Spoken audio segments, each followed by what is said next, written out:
It's stayfhomekins. Yeah, it is. For the win. What? Already for the win? Yeah, we're running a little late tonight. Welcome to our podcast. Welcome to our pod. Walk yourself right in. Do you know that song? Welcome to my world. No, but I like Welcome to My Pod. It's a weird song from, I want to say the 60s. Mm-hmm. Welcome to my world. It's like very, very cool. Andy Williams. I like Welcome to My Pod. That's what It's I like. nice, isn't it? That's what you like? That's what I like. Oh, you like that, huh? Yeah. Hey, guys. My name is Paul F. Tompkins. My name is Janie Haddad Tompkins. I am a comedian. I'm an actress. We are a married couple. That is staying home during the pandemic. That's right. Together. Preach. Yas, queen. With some recording equipment. Go off.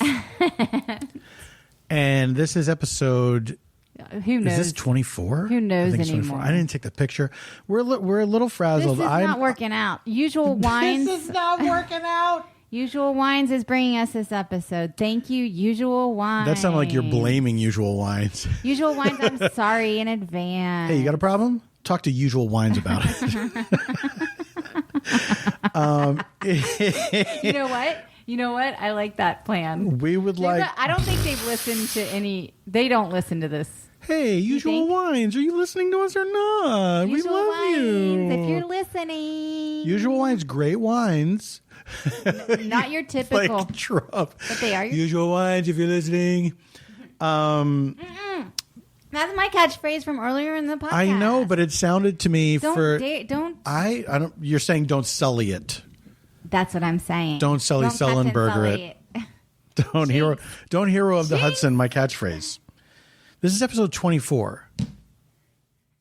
This is episode 24. We did not expect to still be doing this. No. It's crazy. So, if you're not from America, we're not doing great with the virus. So we're still at home. Hey, I don't know if you've heard. Oh, and I guess today, California, they unleashed, unrolled, whatevs. Unveiled? Unfurled. That's what they unfurled. A new plan for reopening because we had to redo the whole plan because... Yeah. I don't think there's 4 phases. I think we're 4 phases out where we live in Los Angeles. Yeah. So here's the 4 phases. There might be another 28 episodes of this. Here's the 4 phases. You stay home. You don't stay home. COVID hits you. You hit the ground. Did you ever hear that when you were a kid? Yeah. There's going to be 2 hits. Me hitting you and you hitting the damn ground. The damn ground? Were you a bully? This is how I find out you were a bully. You know what? I was not a bully. And I do not like bullies. I'm on the fence about that. Really? I have a question. If you're a bully, do you like bullies? Bullies, we want to hear from you. Get out your phones, bullies. Are bullies self-loathing or are bullies unapologetic? I think a lot of bullies are self-loathing. Uh-huh. But I think some bullies are bullies forever. And it is sad because the capacity we have to trick ourselves and to tell ourselves things that are not true can lead someone to say, this miserable way that I'm living and behaving, it's good. And I'm glad that I'm doing it. I personally find my capacity for telling myself things that aren't true is my only means of survival. You said a mouthful, baby.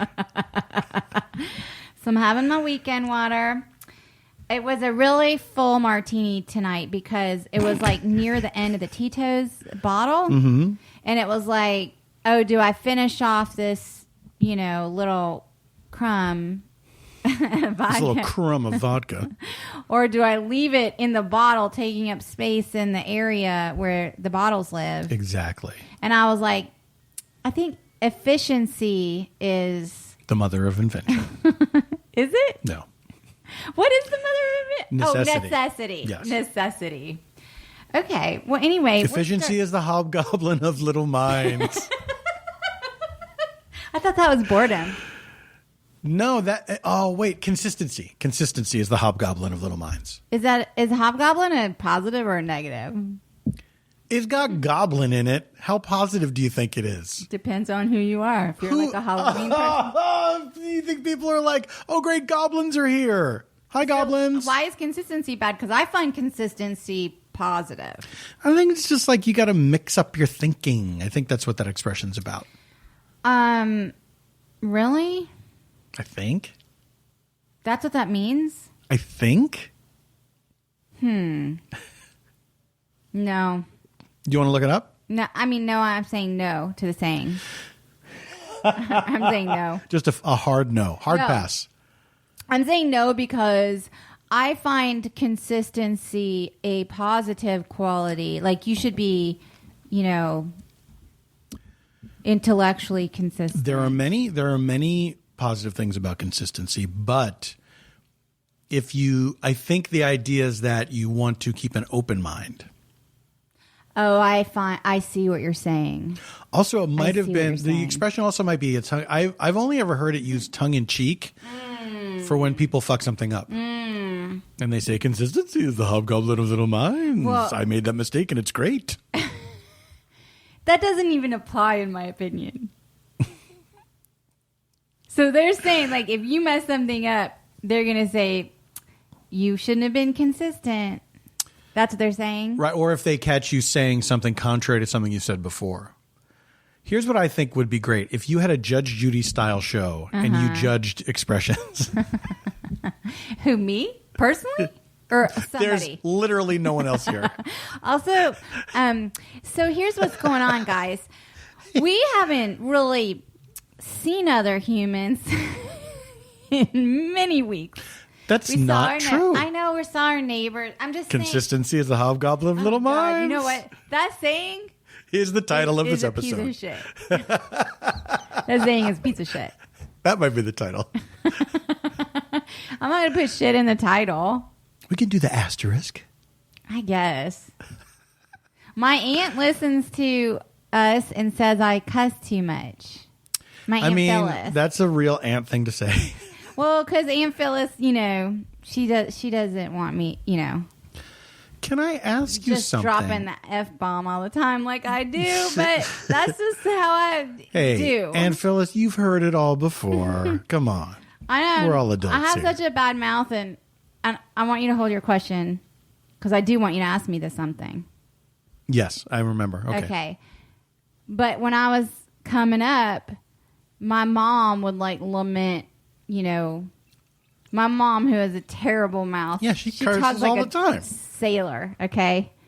But I went to Catholic schools and all this proper bullshit Southern stuff. And this and that and whatever. And she's like, I can't believe, I worked my fingers to the bone to send you to some private school and you have such a sailor's mouth.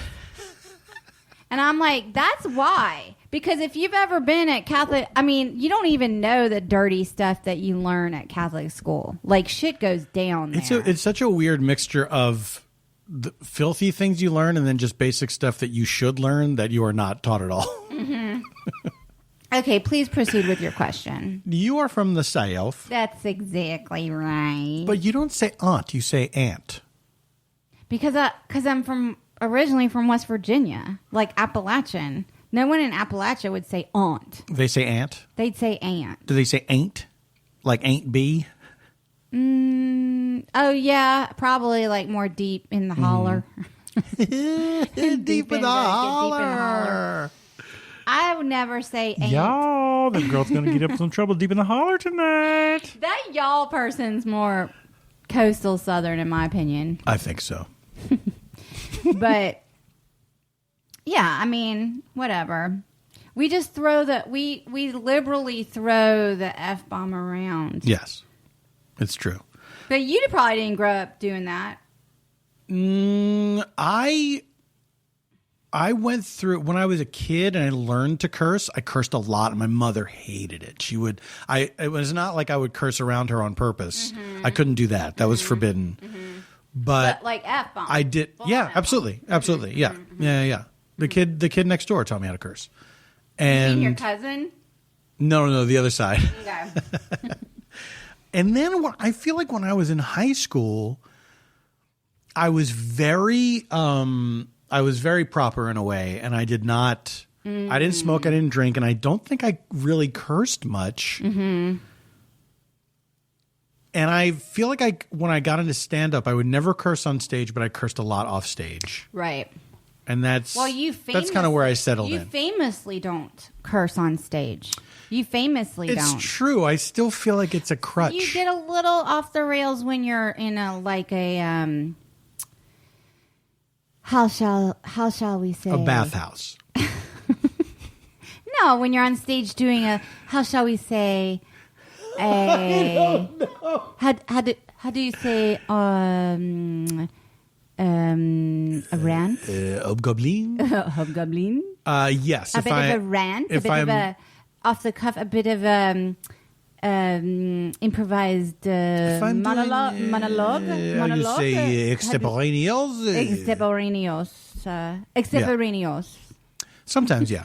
But when I'm working out new material, I curse. I don't like it. It feels like a crutch to me. I'm very aware of it. Mm-hmm. But it's the anxiety of like doing new material and filling in silences with cursing, because cursing always gets a little bit of a laugh. Well, there's passion behind it. Passion. Do you remember that Rod Stewart song? I'm sure I do. If I knew if you gave me some more clues. It was called Passion. I'm sure I know it. And I think the chorus was him saying the word passion. Well, that's all. Singing that's it. The word passion. You know what? Good call, Rod. He's a passionate guy. People can relate to that. Do you think that him having the same haircut for multiple decades is the hobgoblin of little minds? Do you think that he was like, nope, this is my signature. Like people tried to I think that's exactly what he did. People tried to talk him out of it, and he's like, nope, this is me. I started this way. Mm-hmm. I'm gonna keep it this way. I bet over the years some people have said, hey, maybe you want to mix it up. Because of the hobgobliners. Oh, why do these hobgobliners? I hate that saying so much, and really do. I wish that you had never taught it to me 10 minutes ago. Because I'd never even heard of it. I never heard of it until tonight. I never even heard of it. It's a garbage saying. Why does it bother you so much? I hate it. Why? It's stupid. It doesn't make sense. It doesn't even first of all, we had to discuss it for 5 minutes to even understand what it meant. And then second of all, it doesn't really apply to anything properly. Mm-hmm. If someone said that to Rod Stewart, I'd clock him. Because you know what? He knows who he is. Mm-hmm. He's got his hairstyle. He committed to his hairstyle. His fans love it. But you're... And he is and he's like, fuck you and your goblins. Okay? You're saying if it ain't broke, don't fix it. But are you saying you'd clock someone if they suggested that he change his hairstyle? Or you would clock someone if they said to him, consistency is the hobgoblin of little minds? Consistency is the hobgoblin of little minds. All right. Oh, it's so little that his career hasn't completely been consistently amazing since he started. What if somebody said it? What if somebody said it to me? Then they're going, I'll cut that. I'll cut them. I'll cut them. Thanks, honey.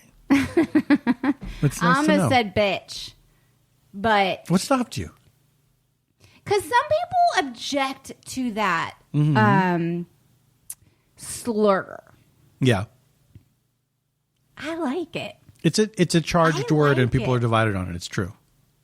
I was calling nobody a bitch because that person was a hypothetical bitch. Yeah. But I'm saying, I don't personally find... I understand people having objection to it, I guess. Mm-hmm. Then we get into,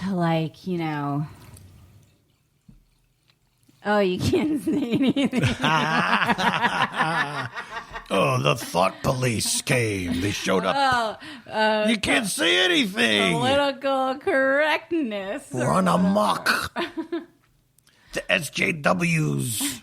I get that it's like a gender specific slur, but it's not for me because I'll call anyone that. That's right.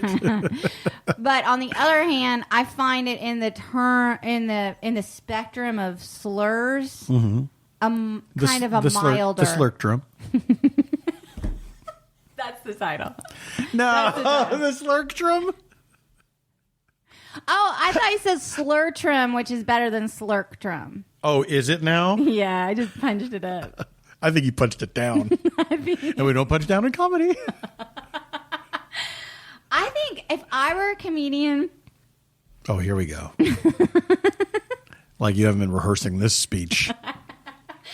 I was going to take that stand-up class, remember? And I was trying to talk Amanda into doing it with me. Oh, that was like... When was... Like 5 years ago. And I was like, oh, we're going to take that stand-up class. And I had a little book that was like this size. I'm holding up like a 2-inch size. It was like a little book. What was the book? It was blank. And I wrote It was like a stand-up comedy textbook. And I was like writing in like, oh, like the remote. Fertile ground. Yeah. Because I was going to be like, where my ladies at? Oh, my God. Guys, take a break. I want to talk to the ladies. I got the ladies listening.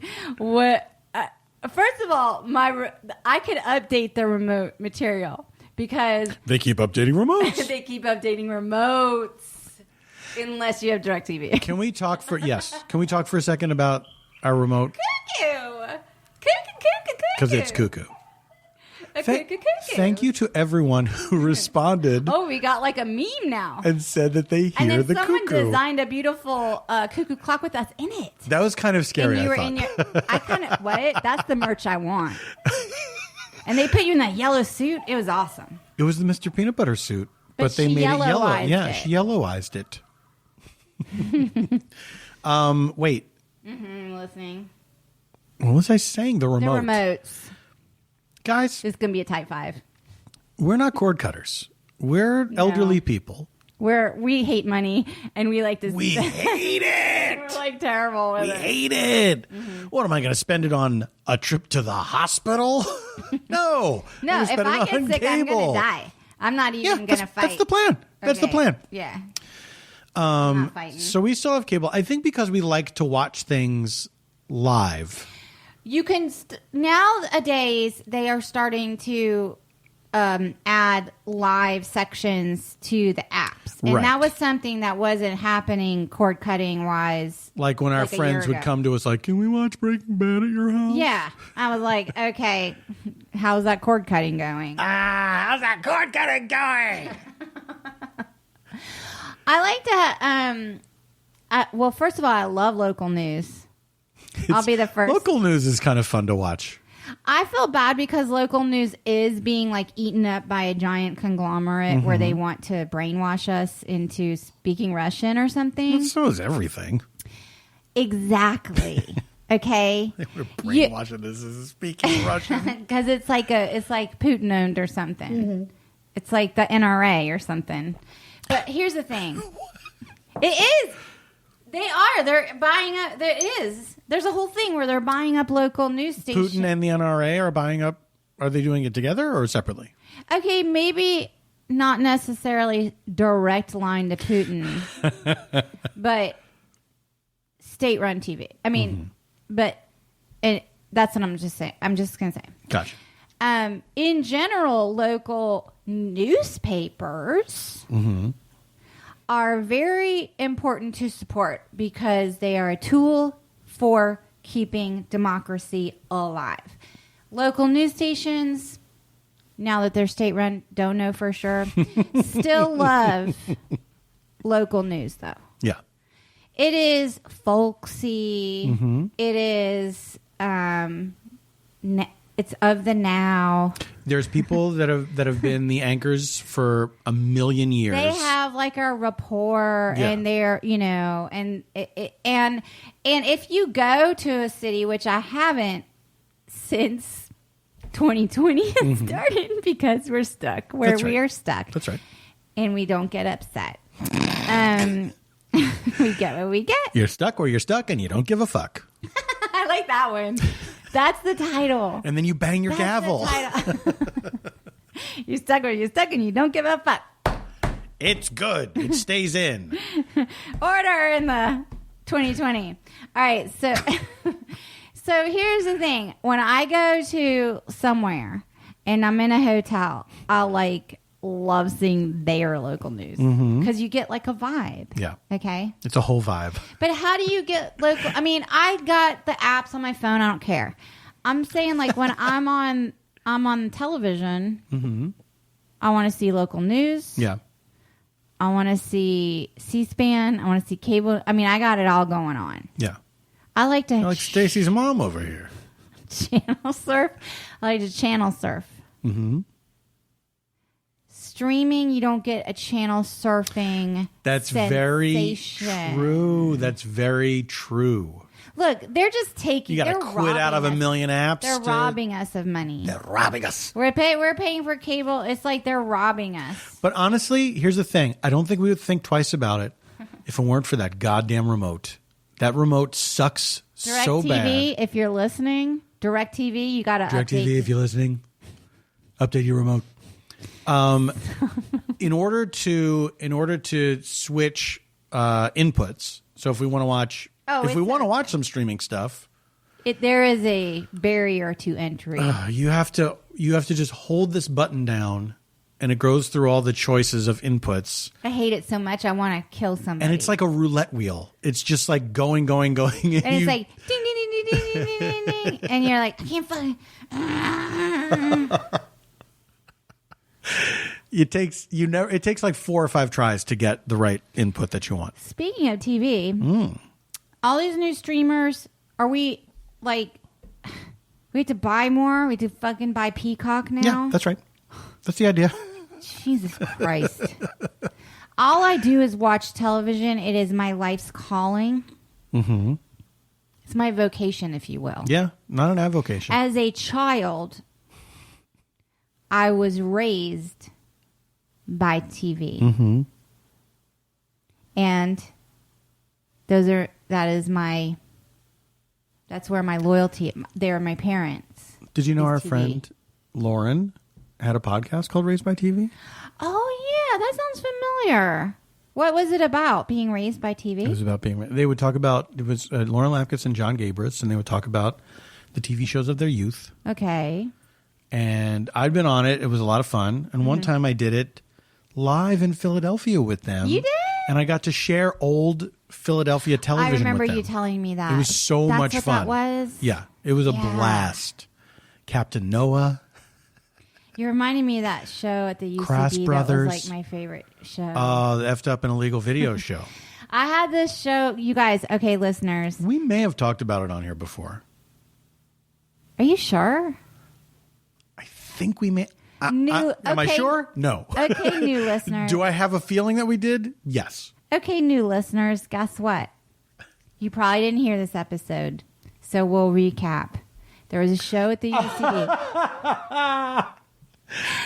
There was a show at the UCB, which is the Upright Citizens Brigade Theater. It was a comedy theater that started in New York, and then they opened a branch in Los Angeles in the early aughts. Maybe not. Yeah, mid-aughts. Wasn't so early. Right. Okay, and it was this tiny theater. Here's a fun callback. We were talking on a recent episode about that fake Hamlet production where there were billboards all that's over. Right. I couldn't remember that it was Hamlet. Yeah. I knew it was somehow connected to Unscripted, the HBO show that was half scripted, half not, with Frank Langella, produced by George Clooney. Someone was nice enough to send me the link all about that show, and I posted it to our Twitter, and you guys, it is worth reading about in the LA Weekly. It is fucking bananas. They spent thousands of dollars. And it was at the Tamarind Theater, which then like became the UCB Theater LA. Yes. So that happened like right before it made the transition. Yeah, the Tamarind was just a black box theater, and I think it had gone out of business maybe, and the UCB bought it. It was sort of like struggling. Anyway, I waited tables next door to there, so I was always there. I was like always there. And then at the UCB, not the Tamarind. No, I went to the I saw one. You were always at the Tamarind? Not always. I was always on the block. How about that?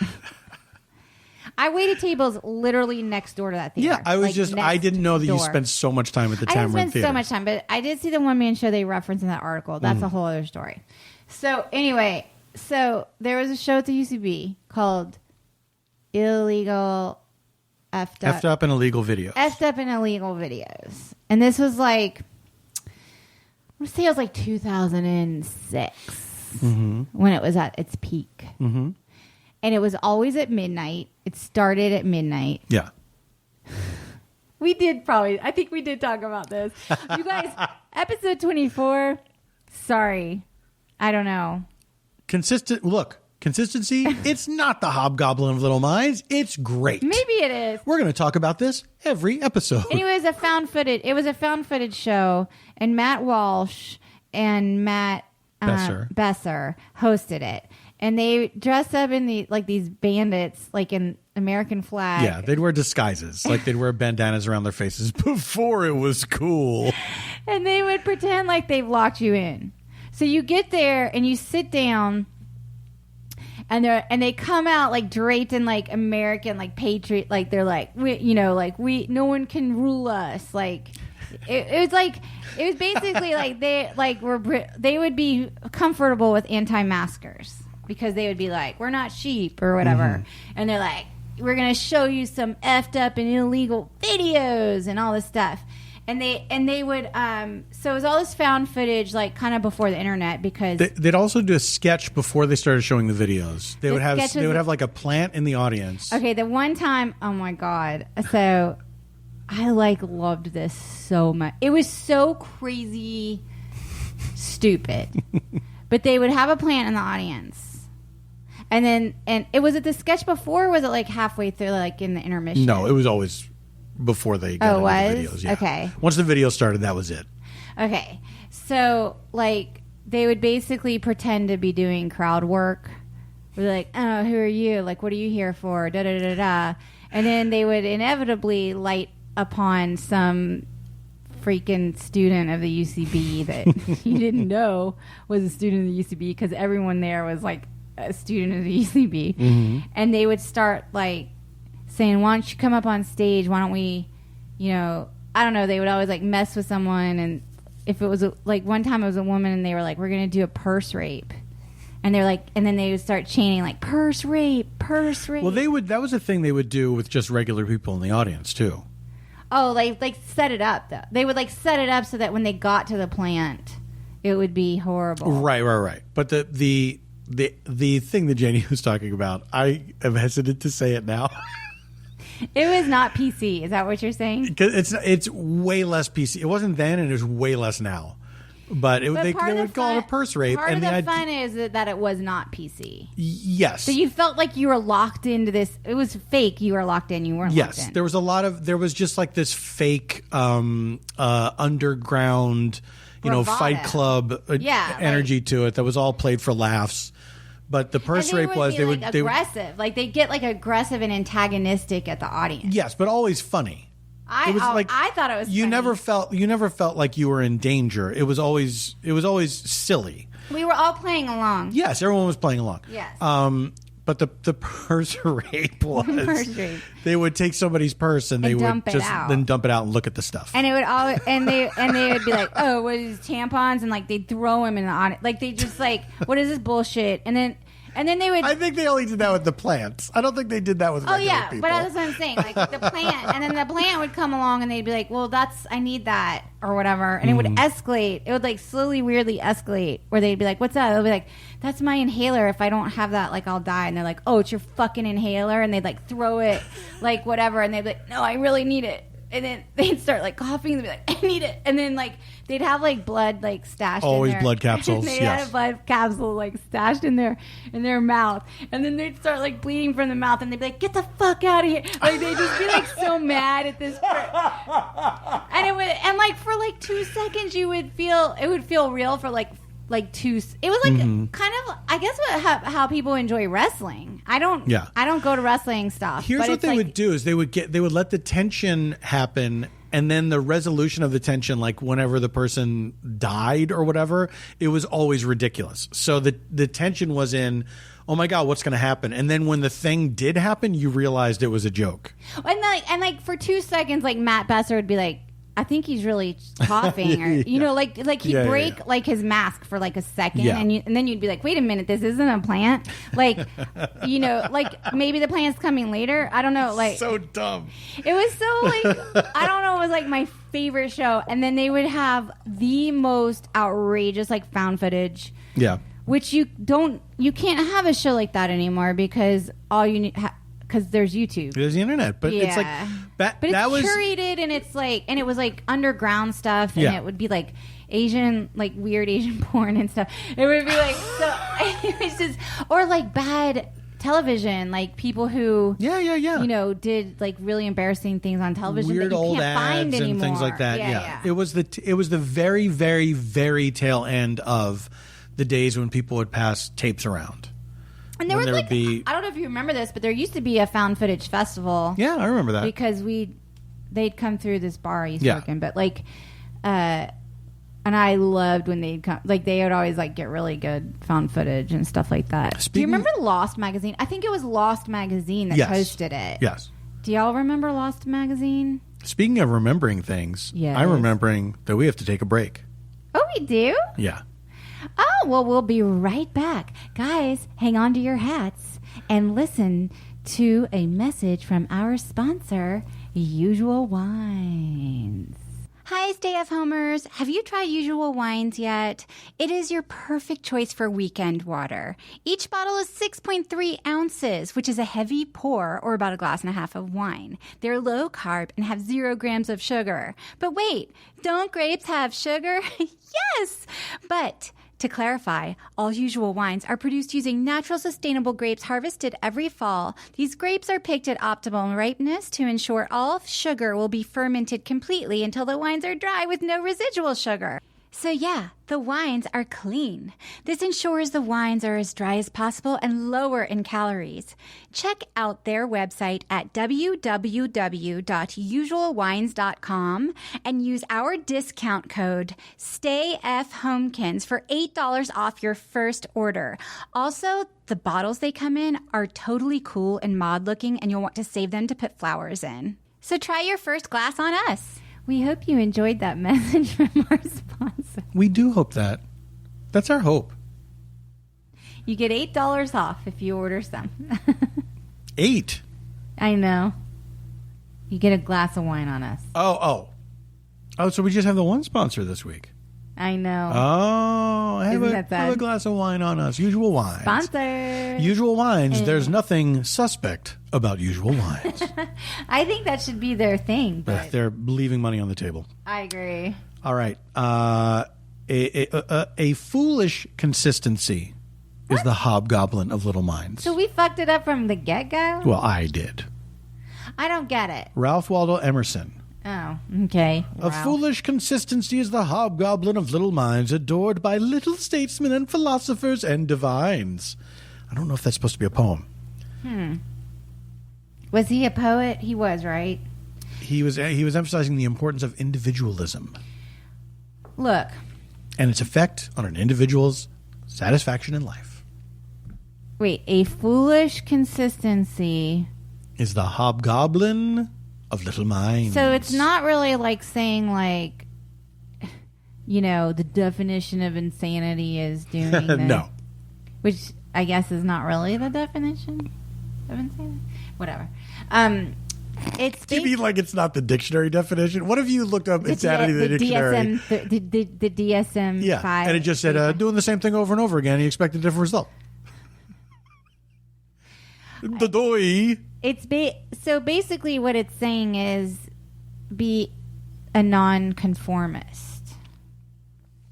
Yeah, I think so. So if someone said that to Rod Stewart, they would be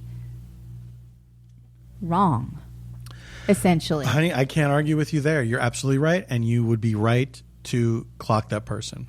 Because basically what Rod Stewart is saying to the world with his hairstyle is a foolish consistency is the hobgoblin of... But his consistency is not foolish because he's made so much, fans and love and money and career. He's no fool. I really don't know anything about Rod Stewart. I'm just speaking about him. You know what he sounds like, and you know that haircut. Oh yeah, and I know set. a lot of his music. Sure. I mean, and also I like the band he was in before. Faces. The Faces. The Faces. Stay With Me, great song. Yes, it's a real jam. Yes, right. The Faces. Yeah, that's some good stuff. Then there's also a band called Small Faces. What? Yeah, but I can't think of their big song right now. Small Faces had a big song. Small Faces had a big song. That's the earliest Entertainment Tonight. So tell me about you. Let's talk about you. How are you doing? I'm doing okay. I'm going a little cuckoo in stir. I did some work today. I had some voiceover stuff that I did. Well, thank you. I was proud of you. You're doing hustle. You're doing the hustle from home. I'm doing the hustle. The hustle from home. The home hustle. This day of hustle. The home hustle. And I'm very glad that I'm able to do that stuff, and that I've put together like my little home studio and everything. One day we'll pay it off. We'll get to pay it off with the job. I think we're close to paying it off. I think we're close to paying off all that equipment. Good. Okay. But I'm still learning how to use all this shit, and it's frustrating. This is not people study years to learn how to do this, and they're asking actors to have to know how to do all this stuff. Yes. And it's it makes me upset for the sound engineers because they're probably more frustrated than any of us. Oh, for sure. Well, there's a lot of people that are putting together podcasts where, like Scott Aukerman, who hosts Comedy Bang Bang, he has multiple guests on his show every week. Yeah. And now you're increasing the amount of variables when people are recording from home. Speaking of podcasts, we should share with our listeners that we got to appear on a podcast this week. Going Deep. Yes, that's right. With Lily Sullivan. We don't know when it's going to come out, though. Oh, sorry, guys. Anyway, as I was saying, so what Scott is dealing with is people with varying equipment, varying internet speeds. You have to, people, you have to hope that they remember to record a backup of their own audio. Yes. Which sometimes people don't. Yes. And so it's a little bit of a nightmare because we are all learning the stuff. Like, look, you're listening to this podcast. If the sound has been inconsistent over the last 24 weeks, it's because we don't know what the fuck we're doing. We're still figuring it out. Sorry. And I let Paul run the sound tonight. I'm running the sound tonight. No, it turned out before. It was, well, here's the thing. Also, I'm kind of I don't hear very well, so I'm not the best person to be doing this, but whatever. I thought maybe if I listened to the sound, it would make a difference. Yeah. And now I'm terrified that it will not make a difference. Nothing's going to make a difference. But here's what would happen is we would record the podcast because we like to record it and upload it the same night. Like we record it and then it goes out into the air. That's it. But when I would hear it back, I would hear my distortion on my voice. Yeah, because I'd set your level, and then at some point you would peak louder, and it would blow out the. Which is terrible, but because we're not both monitoring the sound at the same time. But folks, I know this is boring. Bear with us. It's so boring. I actually want to kill myself. Okay, well, why don't you do that while I do this? I just sorry. It's the sound stuff. I don't understand how to do it. I know. Well, we're going to figure, because here's the thing. every week we'd listen to it. We'd hear it back a little bit. We don't listen to the whole episode, but we listen to a little bit of it. We test it. Quality control. And I would hear it and I would say, okay, we got to figure out how we can both monitor the sound at the same time so that this doesn't, so we know how close we are to the mic, if we have to pull back, whatever. And then a week would go by and no research was done. Well, there's no way I could figure it out. I can tell you that right now. I'm not blaming you.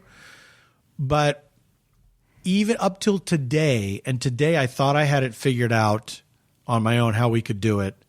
And then I didn't commit to getting every piece of equipment that I needed to do it. And I thought, no. I think I see we're like 90% of the way there. All I have to do is this. Right before we start recording, tried it. Didn't work. Made me so mad. I was like worried you were going to be like, let's not record like that one night. Oh, that one night. Remember that one night? But I was glad that you were like, no, shake it off like Taylor Swift and do it. I said, let's shake it off like Taylor Swift and do it. And I was proud of you. That's too proud of me's. Thank you, honey. I'm always proud of you. I'm always proud of you.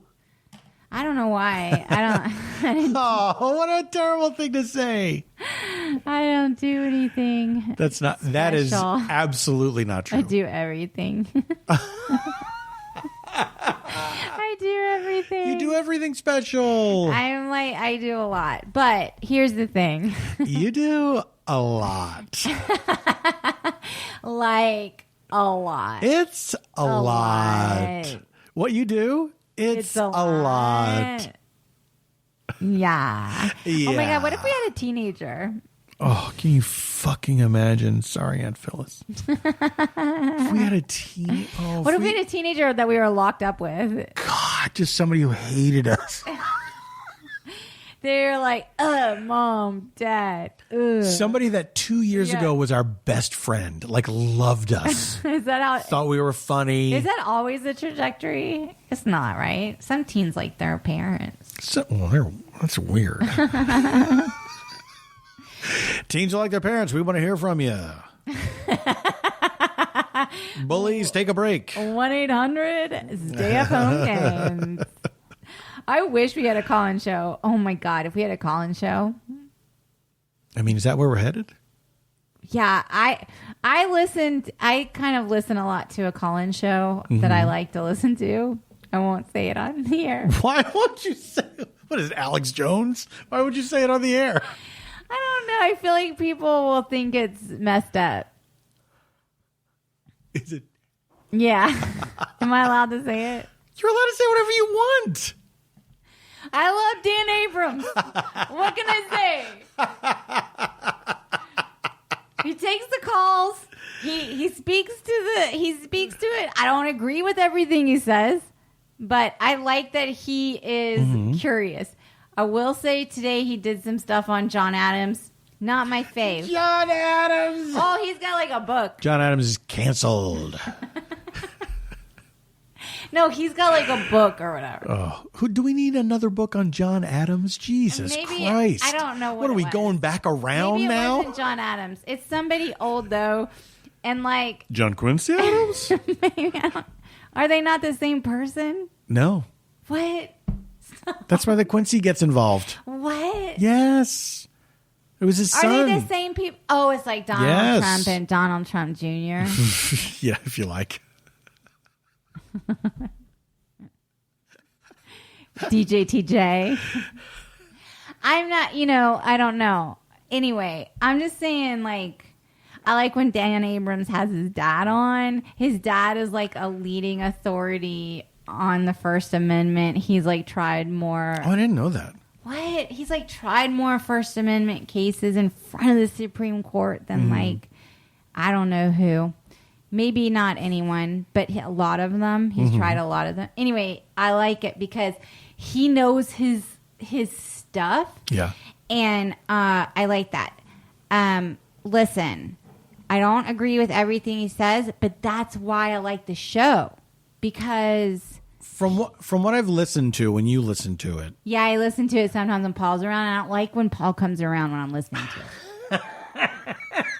But I get so jealous. it is what it is. Oh, you like this guy, huh? I don't like it because I'm afraid like he's going to go off on something and he's going to think that's the whole scope. No. of the show. I look. I'm familiar with the guy before he had the radio show. Well, he's like a famous television legal analyst. He was on No You Shut Up one time. Oh, he was? Yes, he was. Yeah. Oh. But his whole thing is the law, is the letter of the law. That's right. So when people want to talk about whatever's going on, politics through the lens of the law. Yes. So he's interested in sort of like when like impeachment was happening, you know. Yeah. Which I'm kind of okay. Yeah. I don't want to go there. Can't talk about politics in 2020. You just can't. Well, people lose their fucking minds. That is true. That is very true. People lose their fucking minds. Maybe that's what happened to me. That you lost your mind? I lost my mind. Maybe politics broke my brain. Who cares? It's all a distraction. Hey, you don't care about my brain? No, I love your brain. But Thank here's you. the thing. The reason they want us at one another's throat and they want all of this stuff to happen is because there's a power grab for the executive branch. And they don't want any oversight over it. And the problem is that there's this guy who's evil who has been behind the scenes for a really long time. You're talking about the Grinch. If that's who you think William Barr is, yes. What if William Barr steals Christmas this year? William Barr has stolen America this year. He's the fucking worst. He's been around. Like, he's literally a monster. Okay, so like he's the guy in the. He's a hobgoblin. He's like the guy in the. He's like at the end of The Shining when you're looking at all the photos throughout history, and Jack Nicholson is there every time. Mm-hmm. William Barr is that guy. By the way, that's not what happened. It was one picture. You think like there's a picture of Columbus. And there's Jack Nicholson on the Santa Maria. You know what? They missed an opportunity because how much creepier would that have been? That would have been, you know what? You fucked up Stanley Kubrick. Amateur hour. The Shining is my favorite movie. Is that weird to say?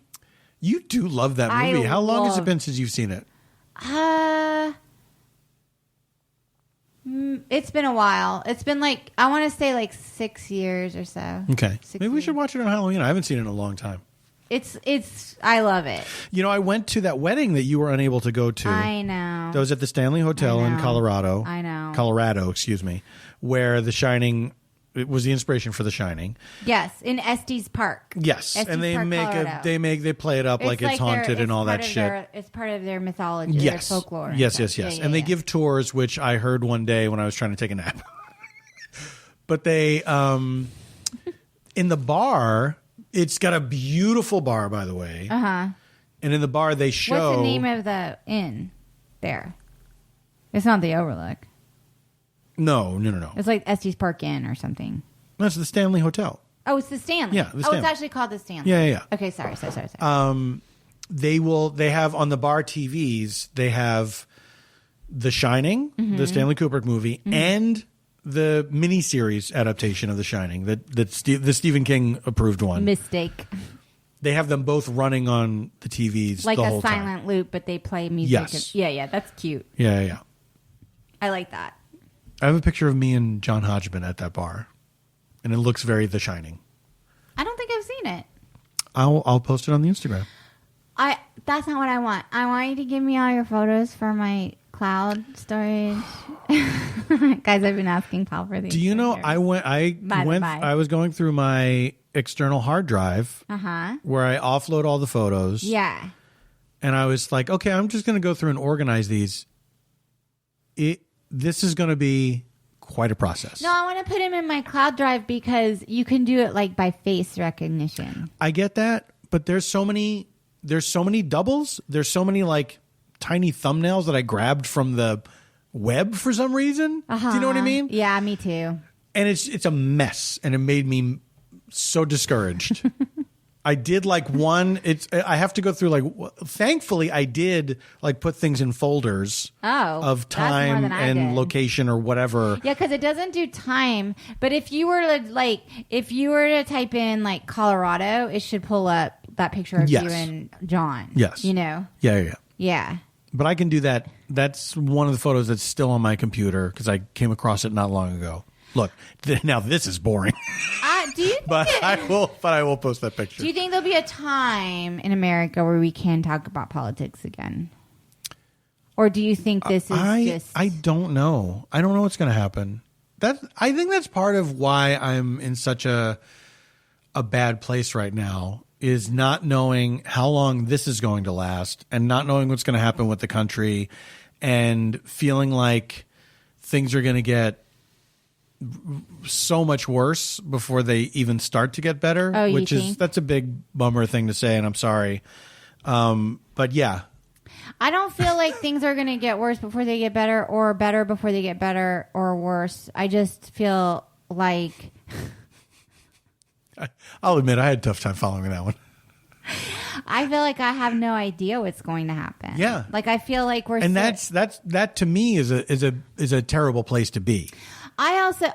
Uncertainty is a difficult thing to tolerate, but uncertainty is always on the table, right? True, but when things are particularly bad, uncertainty and there's a lot of imbalance scary. In the world. There's a lot of imbalance. There's not much to grab onto right now. Because things do seem to be getting worse. Hey, this is fun, right? This is why you listen to this. I think people listen to it because we're just feeling our way through. Like, I know they're very forgiving. People are very forgiving. People like when we talk about realness. I know. So giving me some realness. Serving current events, depression, realness. Serving some 2020 realness.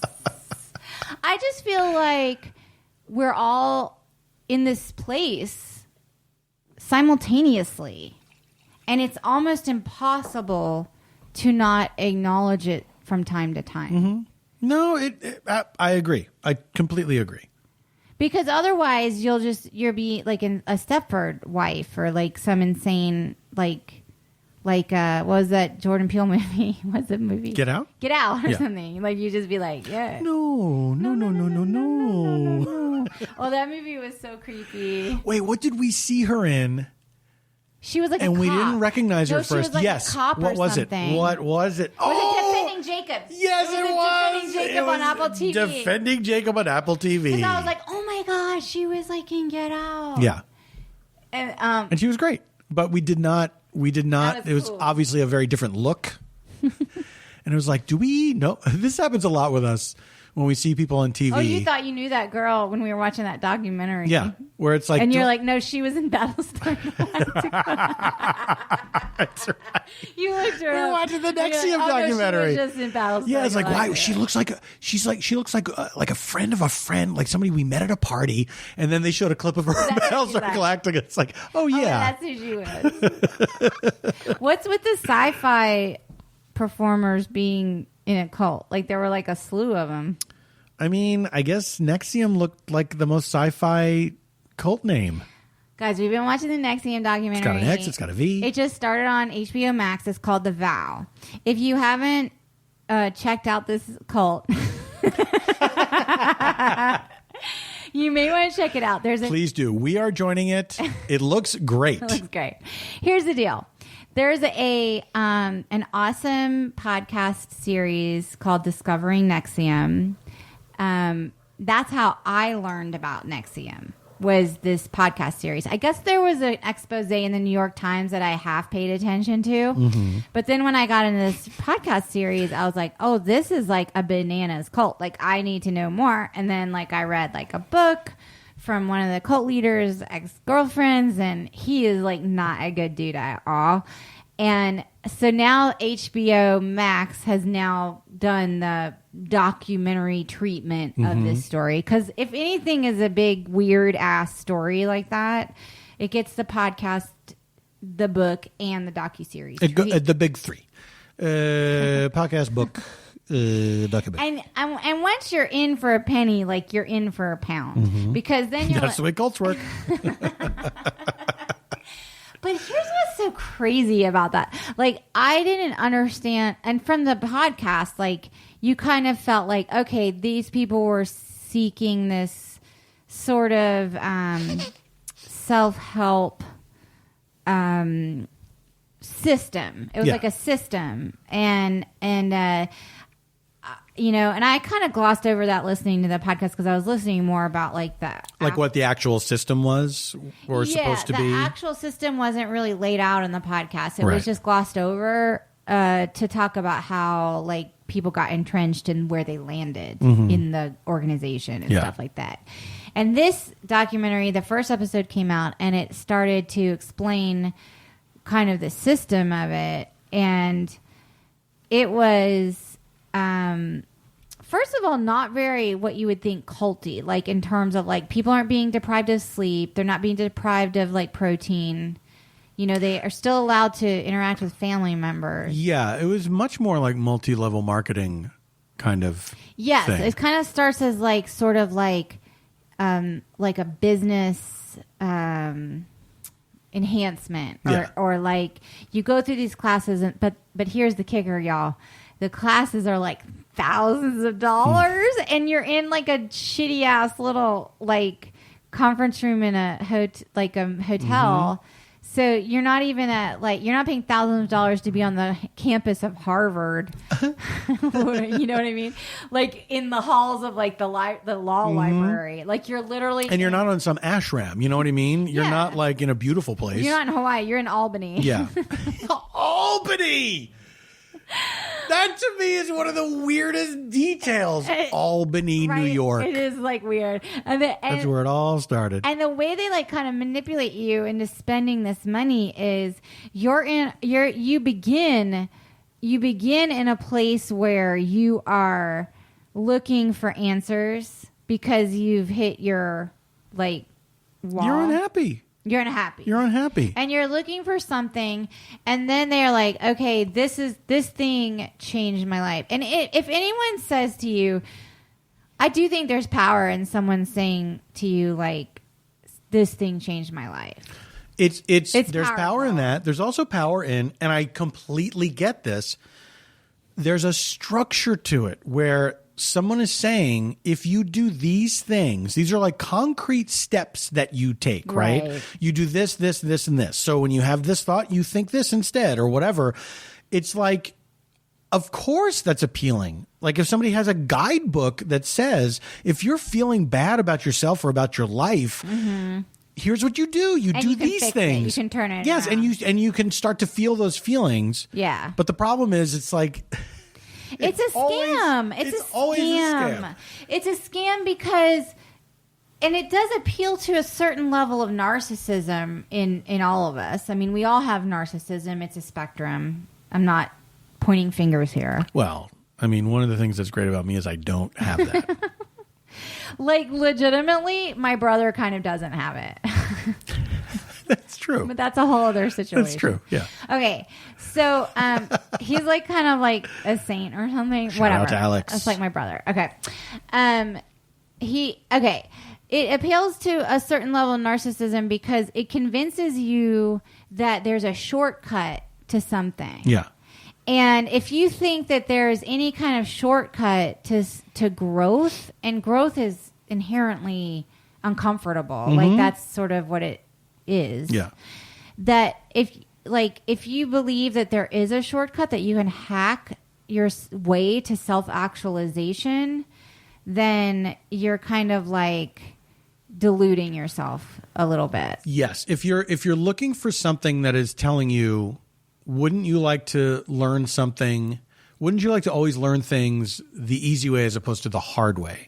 And the way that unfortunately the way that life works is that you learn a lot of things the hard way. You know, there are some things maybe as you get older, you're lucky enough to remember past experience and say, okay, I've been here before. don't do that. Don't talk to this person. Don't get involved. Whatever. Right. I have enough experience in my life that I know where that goes. Well, you start collecting evidence, right? Yeah. Like that's, and then you either pay attention to that evidence or you ignore it. Like I do a lot of times, but that's my own problem, and I'm working on that, guys. That's okay, honey. That's a lot of us. Same here. Anyway, it was just a fascinating, like the structure of the organization was fascinating, and it clearly is patterned after a lot of religions. Yeah. Like organized religions. Yeah. Where it's I mean, that's where the money is, you're right. I cannot imagine, like, okay, every now and then I think about like starting a small business. Like, I'm like, oh, I could run a chocolatier like on the boulevard. That could be like my retire. Like, I love chocolate, so that's like my own. I mean, I don't know how to make it, but I would like get into it, and I would like. You don't want to get high in your own supply. I would like recruit people. Whatever. That's a whole other thing. I follow Jacques Therese on Twitter. Okay, so I was saying, like, I'd love to run a small business. I would not like to run my own religion. Like, I just couldn't. I would not. That'd be such a headache. I don't care how much like lower staff you have. Like, I would just be like, guys, I can't. Like today, I can't be your guru. Like, I can't. Like, I just need a day at the spa. I can't be your guru. Like, go figure it out on your own. That's like Father Yod. Oh, in the Source family. In the Source family. Look, we've recommended the Source family before, so this is a spoiler, but it's one of my favorite details of this. It's a good cult. It's a horrible, it's not a good cult, but it's a victimless. It's kind of a victimless cult. Like all these people. Well, they all like ended up going into tech or something. It sprung up around a vegetarian restaurant.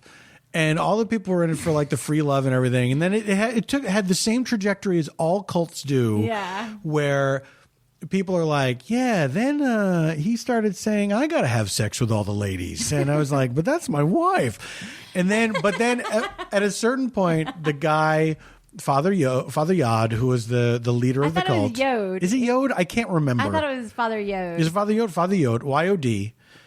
Maybe it was Yod. He said, I'm God. And everybody's like, yes, you are. And then he had a moment of doubt. And he was like, I tell you what, I'm going to go hang gliding. Yeah. I've never done hang gliding before. This is amazing. I said this is a spoiler. Oh, okay. It's a spoiler. Never hang glided before. Jump ahead a minute if you don't want to hear the end. I'm going to go hang gliding. And if I land successfully... I'm God. I guess I'm God. So then he of course, he fucking crashed. And then he's lying there, like every bone broken.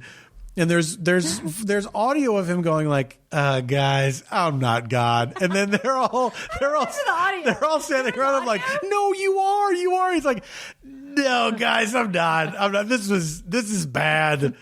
This is bad. I'm not God. I don't remember the audio part. I want to watch it again tonight. Is that so bad? I want to watch it again tonight. Do you know what we have to do? We have to start watching the Bill and Ted movies. Oh, yeah.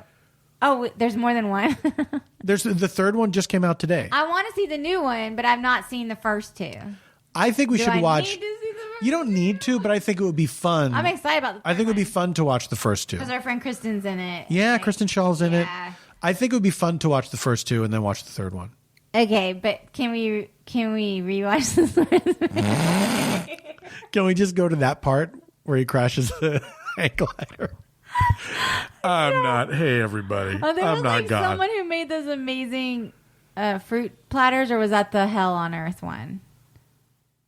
What? What's the Hell on Earth one? Or the Hell above, or Hell on... What was the Hell one?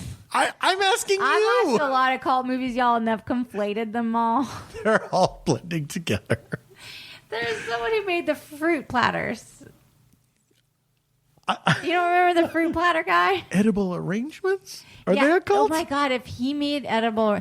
Yeah, I had an idea for a comedy called... it was an edible arrangements workplace comedy. And I created a hashtag on Twitter like 10 years ago. And the hashtag was edible arrangements workplace comedy. And I would just like pitch log lines all day. Remember when Twitter was fun? Now I can't be on Twitter. I know. I actually am only allowed 5 minutes a day on Twitter right now because I have a problem. Her mom said she curses too much. That was my Aunt Phyllis. All right. Your mom said it too when you went to the private school. Everybody thinks I curse too much. Maybe people have a point. You know what? I'm not a sheep. That's right. I'm not a sheep. That's I can right. say whatever I want. Say whatever you want. Don't wear a mask. It's called freedom, y'all. That's right. Freedom. Jet fuel doesn't melt steel beams. All right. I don't know what that means. We gotta... How is that possible? Jet fuel does not steal beams. Does not melt steel beams. Jet fuel does not melt steel... Oh. Yeah, now you get it. Now you get it. You thought I was accusing steel beams of theft. Guys, 9/11 was not a conspiracy. It was a terrorist attack. Okay, we're going to wrap this up. I'm sorry to burst your bubble. Your beautiful bubble. All right, let's wrap this up. There's a whole commission on We can recommend the Nexium documentary. Do you have other recs? Yeah. Go ahead. You do you. I think I do. I'm trying to remember. Oh, okay. Here's Yes, mine. I remember. Okay, good. Okay, y'all. I got where my true crime peeps at. Where my true crime peeps. Everyone else take a break. Okay, so back in high school, I read this book. It was called Fatal Vision. Maybe you heard of it. It was about this crazy murder that happened. The girl in the floppy hat. There was a girl in a floppy hat. There was like a man. Acid is groovy. Acid and groovy, kill the pigs, whatever. So then here's the deal. The book in and of itself became a controversy in and of itself because the author of the book befriended the murderer. And like I'm saying, like they became like best friends. And he's like, I'm going to write this book and I'm going to clear your name. And I just want the truth. And I'm going to share all the money with you from the book. Aww. And then they became like BFFs. And then, y'all, the book came out. Let me tell you something. It did the opposite. He did not clear his name at all. Okay? So then there was this other journalist. She was like a New Yorker lady. And she was like... Now, hold on a second. But you're saying that it ended up the guy was not trying to clear his name. It's not like an accident that it didn't clear his name.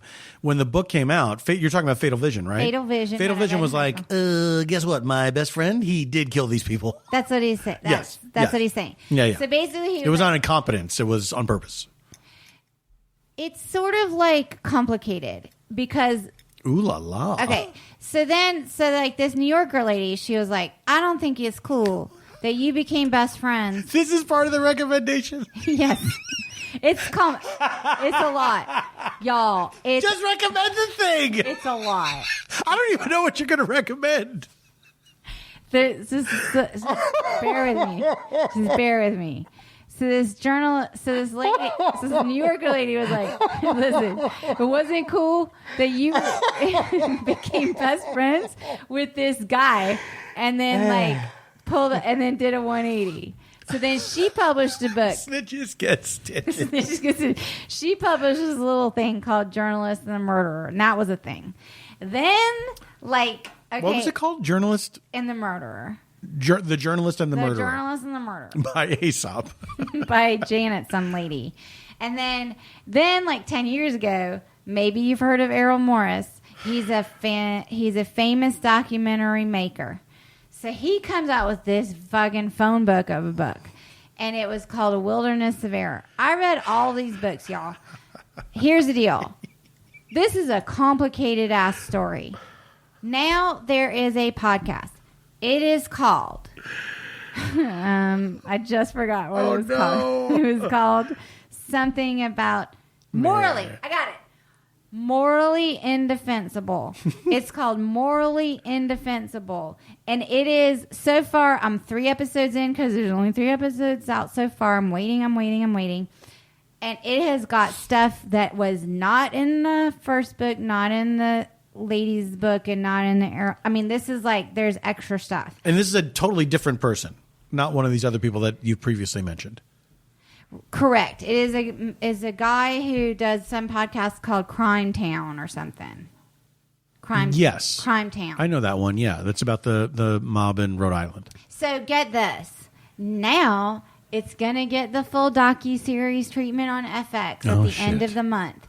This is the podcast to listen to prepare your minds. So wait, it's already been a book. Has it already been a book, or it's just a podcast now? Is it going to do the hat trick? Has what been a book? Morally Indefensible? Morally Indefensible. No, Morally Indefensible is its own thing leading up to the docuseries of the book Wilderness of Error. So it's going for the hat trick. It's the hat trick. Podcast, book, and then of course it's going to be a miniseries. Yes. It's going to be a docuseries at the end of the month on FX. So you got to listen to more. It's decided. But here's the thing, y'all. Go ahead and read everything. Read the whole damn thing. Read Fatal Vision. Read Murderer and the Journalist. Read Wilderness of Error. And then get yourself involved in Morally Indefensible, because there is a lot of layers to deal with this particular story. I don't think you're ready to deal with these layers. I've been through the gamut on this, okay? Because when I finished Errol Morris's book, I was like, okay, he didn't get a fair trial. Like, maybe he didn't. Maybe there was another explanation. And now I'm like, no, this guy's a psychopath. Yeah. So, and Gary, there's a Lifetime movie, miniseries. I think it actually predates Lifetime. Gary Cole plays Jeffrey McDonald, the murderer. The Eyes of something? Eyes of a Murderer? What is it called? It's called Fatal Vision. Fatal Vision. The Eyes of Fatal Vision. He plays it. I haven't seen that. How do I find that? Is that on YouTube? I bet it's on YouTube. That was my recommendation. Okay. I have a book too, but maybe we don't have time for it. Well, I mean, can you just say the title? No, I'm saving it for next week. Oh, okay. A little tease. I want to another podcast recommendation. It's called Firsthand, and it is two funny improvisers, Devin Field and Greg Gallant, and they have two guests on, two more improvisers on, and the idea is that they have all been present for great moments in history. That's clever. Like the Florida recount of 2000, or the fall of the Berlin Wall, or the recording of We Are the World. And they talk about their experience. And they do sort of like very grounded, like. Oh, I wouldn't say that. Okay. It's really funny. But it's funny. It's funny and it's silly, and it's got a lot of great people. Firsthand, it's called. Yeah. And is this a newer podcast? It's newer. Yeah, I think they have 2 seasons now. Oh, okay. Yeah. And are you caught up? Or are you? I'm not caught up. I just started listening to it. I'm like 3 in. And how did you discover? Do you know the folks? I think I discovered by looking for something else on iTunes. And yeah, I know some of the people involved, and it looked interesting to me because they were all funny people. Well, that's awesome. Okay, Firsthand for your comedy, and then you know where to go for your true crime. Where to go for your true crime. We covered both ends of the spectrum. That's exactly right, honey. What do we call it? The spectrum? The Slurctrum. The spectrum of slurs. The Slurctrum. The Slurctrum. See? You come around. All right. Thank you so much for listening, everybody. This has been a ride. It has been a ride. We are stayfhomekins on Twitter and Instagram, and stayfhomekins@gmail.com if you want to write to us. Yes. Excuse me. Oh. And we'll be back next week, looks like. Yeah, I don't think anything's going to change between now and Friday, but if it does, we'll let you know. I tell you what, even if it does, if there's a vaccine, and everything's changed, we'll do one more episode. My opinion, asteroid's going to hit the Earth, but whatever. Oh, I forgot about the asteroid. That's also happening. There's not going to be a vaccine until, like, at the soonest end of the year, and that seems too soon in my opinion, but also. Okay. Well, thanks for listening. Paul's like, Great. Thanks for bursting my bubble. I thought there might be a vaccine in 2 days. No, I don't think there's ever going to be a vaccine. All right. Thank you for listening. We really do appreciate it. And we will be back next week. Until then, stay safe, stay sane, and stay home.